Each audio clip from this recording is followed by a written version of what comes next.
ଭଉଣୀ ଆପଣଙ୍କର ପରିଚୟ ଟିକେ ଦିଅନ୍ତୁ।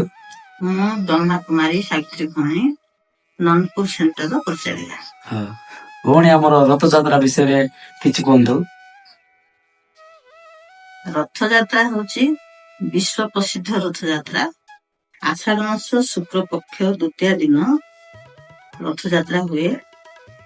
ରଥଯାତ୍ରାରେ ତିନି ଠାକୁର ଜଗନ୍ନାଥ, ବଳଭଦ୍ର ଆଉ ସୁଭଦ୍ରା ରଥରେ ବିରାଜମାନ କରନ୍ତି ଆଉ ଗୁଣ୍ଡିଚା ମନ୍ଦିରକୁ ଯାଆନ୍ତି। ଜଗନ୍ନାଥ ମନ୍ଦିରରୁ ଶ୍ରୀମନ୍ଦିର ଗୁଣ୍ଡିଚା ମନ୍ଦିରକୁ ଯାଆନ୍ତି। ଗୁଣ୍ଡିଚା ମନ୍ଦିର ହଉଛି ତାଙ୍କ ଜନ୍ମସ୍ଥାନ। ମାଉସୀ ପାଖକୁ ଯାଆନ୍ତି। ମାଉସୀ ହଉଛନ୍ତି ଶ୍ରୀଗୁଣ୍ଡିଚା। ତ ଏଇ ସମୟରେ ଲକ୍ଷ ଲକ୍ଷ ଭକ୍ତ, ଲକ୍ଷ ଲକ୍ଷ ଲୋକ ଏଠି ଏକତ୍ରିତ ହୁଅନ୍ତି। କାରଣ ବିଶ୍ୱାସ ଅଛି, ଯଦି ରଥରେ ଆମେ ଜଗନ୍ନାଥଙ୍କୁ ଦେଖିବା ତାହେଲେ ଆମେ ମୁକ୍ତି, ଜୀବନ ମୁକ୍ତି ପ୍ରାପ୍ତ କରିବା। ଏଇ ଗୁଣ୍ଡିଚା ମନ୍ଦିରକୁ ଯେତେବେଳେ ଯାଆନ୍ତି, ସେ ସମୟରେ 9 ଦିନ ପାଇଁ ଯାଆନ୍ତି। 9 ଦିନ ପାଇଁ ଯାଆନ୍ତି ଆଉ ଗୁଣ୍ଡିଚା ମନ୍ଦିରରେ ରହନ୍ତି।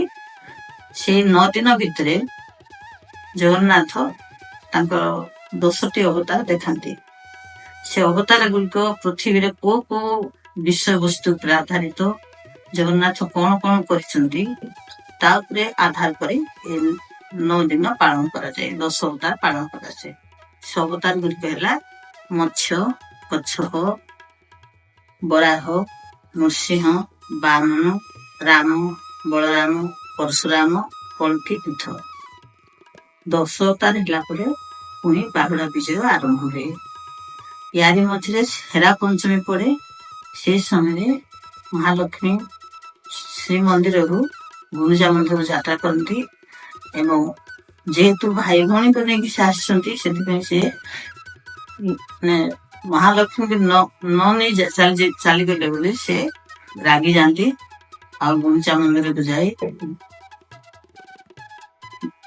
ଜଗନ୍ନାଥଙ୍କର ବଡ ପଣ୍ଡାଙ୍କୁ ରଥରେ ବାନ୍ଧି ଦେଇକି ଆସନ୍ତି।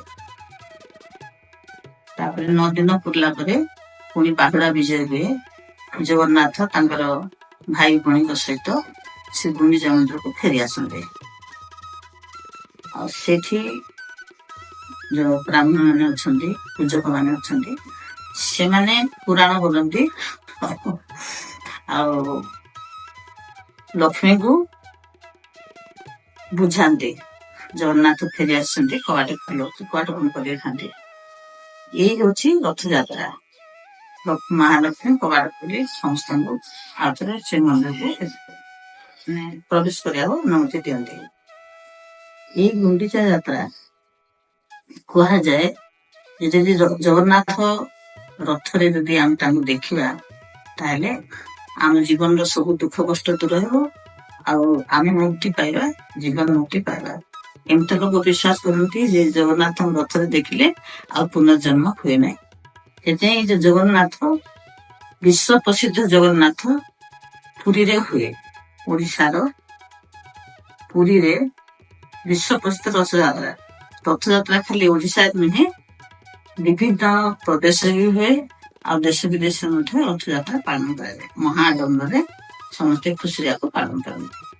ସଂକ୍ଷିପ୍ତରେ ରଥଯାତ୍ରାର କିଛି ସୂଚନା ଦିଆହେଲା। ଏତିକିରେ ମୁଁ ରଥଯାତ୍ରା ସମ୍ବନ୍ଧରେ ଯାହା କହିଲି ତାକୁ ସମାପ୍ତ କରୁଛି।